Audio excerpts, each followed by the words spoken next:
அருள்மிகு பழனி ஆண்டவர் மகளிர் கல்லூரியில் பழனியில தன்னாட்சி அதிகாரம் பெற்ற கல்லூரிப்பா. இந்த வரப்பா வேலை வாய்ப்புப்பா. எப்பா இளநிலை உதவியாளர் ஆதி திராவிடரிப்பா அருந்ததிப்பா. அடுத்து பாருப்பா ஆய்வக உதவியாளர் ஆதி திராவிடர் அருந்ததிய பெண்ணுப்பா. அதுக்கப்புறம் பதிவரை எழுத்தர்ப்பா ஆதி திராவிடர் பெண்ணுப்பா. அதுக்கப்புறம் அலுவலக உதவியாளர் ஆதி திராவிட பெண்ணுப்பா.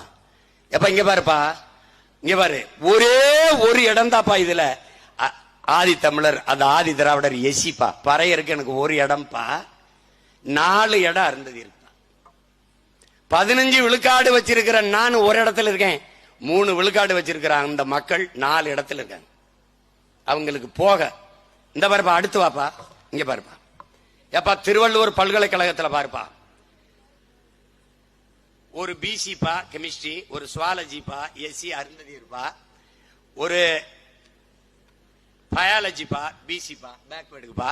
அதுக்கப்புறம் பாருப்பா கம்ப்யூட்டர் சயின்ஸ் எஸ்சி அருந்ததி இருப்பா, பிசிக்ஸ் எஸ்சி அருந்ததி இருப்பா, அப்புறம் காமர்ஸ் எஸ்சி அருந்ததி இருப்பா. தம்பி 5 இடத்துல 4 இடம் அவங்க தான் வச்சிருக்காங்க. இங்க பாருப்பா, இன்னும் சொல்றேன் பாருப்பா, அப்புறம் நீ கொஞ்சம் கேட்டுக்கப்பா எல்லாத்தையும். இப்ப இதெல்லாம் என்னன்னு தெரியுமாப்பா? மொத்த சாப்பாடு என்கிட்ட இருக்குதுப்பா, நான் சாப்பிட்டு மிச்சம் இருந்தா உனக்கு போடுவேன்பா, எச்சி கஞ்சி ஊத்துவேங்கிறான்பா. இதாப்பா கதை. இப்ப நான் என்ன சொல்றேன், இது எந்த வழியில் சமூக நீதி?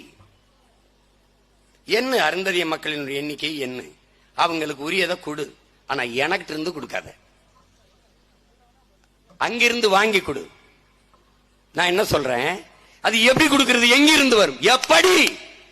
எக்கனாமிக்கலி பேக்வர்ட், பொருளாதாரத்தில் பின்தங்கிய மக்கள் என்று எப்படி 10 விழுக்காடு இடஒதுக்கீடை ஒதுக்கினீர்களோ, இடப்பகிர்வை கொண்டு வந்தீர்களோ, அப்படி எக்கனாமிக்கலி சோசியலி பேக்வர்ட் எனக்கும் கொடு. இதாங்க இருக்கிறது.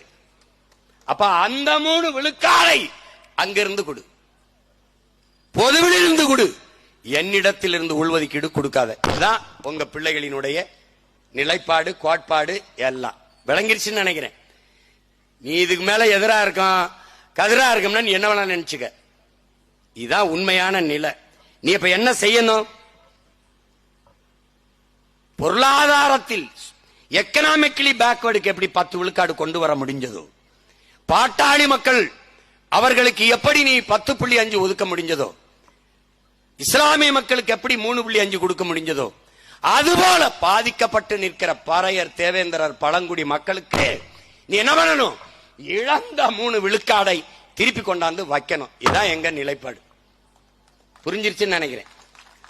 பல ஆண்டுகளா நான் இழந்து நிக்கிறேன், நான் இழந்தது அதிகம், அதனால வட்டி முதல்மா சேர்த்து 3 இல்ல 5 விழுக்காடு கொண்டா, 15 விழுக்காட சேர்த்து 5 சேர்த்து 20 விழுக்காடு எனக்கு தரணும்.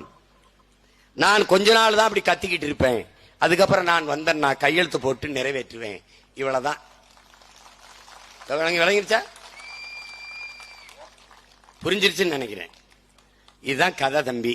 இவ்வளவுதான் டாக்டர் நடந்தது. அந்த படத்துல சொல்லுவாங்கல்ல, அது மாதிரி இவ்வளவுதான் நடந்தது, நடக்க இருக்கிறது இவ்வளவுதான். இப்போ நமக்கு இங்க இருக்கு, இந்த சிக்கலை நல்லா விளங்கணும். இப்ப என்ன பண்றது, எல்லா லட்டும் தீர்ந்து போச்சு, இன்னொரு 10 லட்டு 20 லட்டு 30 லட்டு உருட்டு உருட்டுப்பா. என்ன கெட்டு போச்சு, திருப்பதி லட்ட 5 நிமிஷம் லட்ட 50 நாள் உருட்டுன நீ ஒரு 50 லட்டு கூட உருட்ட முடியாதா சாமி? உருட்டு சாமி, உருட்டு. பொதுவில் இருந்து எனக்கு 5 கொடுத்துரு, நான் யாருக்கும் இடையூறு இல்ல, விட்டு